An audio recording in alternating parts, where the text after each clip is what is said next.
Alors nous sommes arrivés à la bracha numéro 8 de l'Amida, c'est la bracha de la refoua, de la guérison. Voici la pensée première qu'il faut avoir, globale. Yitpalel be'ad kol hacholim be'am Israël. Il faudra prier en faveur de tous les malades du peuple d'Israël. Veishtatef imam betzaram, et s'associer à leur souffrance. Ki halok akol nefesh achad veguf echad. Car n'est-ce pas que finalement, on est tous une même âme et un même corps. Ve'im chala echad mi Israël, et s'il y en a un parmi Israël qui est malade, qui viachol ktsat mevara frodim, c'est comme si tous les autres membres du corps étaient malades. Et on avait déjà parlé de cette image, que quelqu'un qui a mal au doigt, c'est tout le corps qui a mal, il n'est pas bien. Ribono shalolam, maître du monde, retsoni bivrachazo, je veux par cette bénédiction, levakesh mimecha, te demander à la refoua, la guérison, pour tous ceux qui en ont besoin. Ulvarechecha alze, et c'est pour cela que je vais faire cette bénédiction. Le'olam yivakesh adam rachamim shlo yichele, un homme doit constamment demander la miséricorde divine pour ne pas tomber malade. Donc on va voir que cette bracha-là, c'est pas une bracha uniquement pour la guérison donc de quelqu'un qui est souffrant, mais c'est aussi une demande pour ne pas tomber malade. C'est préventif. C'est ce qu'on voit ici. Et la bracha peut commencer. Refaenu Hashem vénérafé. Guéris-nous Hashem. Et pas le médecin. Exactement. Et entre parenthèses, regardez le petit caractère. Ata Hashem, c'est toi qui nous guéris. Velo bnei Adam, mais pas les hommes. Donc ici, il y a une prise de conscience. C'est Hashem qui guérit là. Et comme même, je devrais passer par un médecin. C'est dans la paracha de Mishpatim, je crois, c'est ça. Et on le sait que Hashem, il a donné la possibilité aux médecins de guérir, de soigner. Mais ce qu'on est en train de dire ici, c'est que c'est toi Hashem qui guérit, j'en ai conscience. Vénérafé, alors guéris-nous, ça veut dire donc guéris-nous Hashem, vénérafé, et nous guérissons, et nous guérirons. Totalement. Voilà. Pourquoi avoir dit et nous guérirons? Si tu nous guéris, c'est qu'on guérira. Ouais. Pourquoi avoir répété et nous guérirons? Refoua shelema.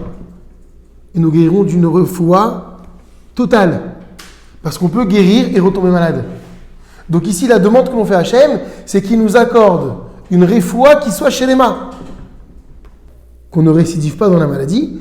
Oshi'enu venibashia, délivre-nous et nous serons délivrés. Donc pourquoi aussi avoir répété? Donc Yeshua Mitit, c'est une délivrance de cette souffrance qui est authentique, véritable. Pas un soulagement passager, comme si finalement on me faisait une petite piqûre de morphine. Je sais que pendant un temps ça va aller et puis ça va récidiver. C'est ça, Oshi'enu venibashia, que cette délivrance, ce soulagement que l'on va connaître, il soit total. Ki teilatenu ata. Car tu es notre louange. Littéralement, ça veut dire Shibishuatecha anu mitalim ou mitparim. Ça veut dire quoi, tu es notre louange? Ça veut dire que nous puissions exprimer une louange grâce à ce salut que tu vas nous apporter. Qu'on puisse dire Baruch Hashem, tu m'as guéri. C'est ça la louange.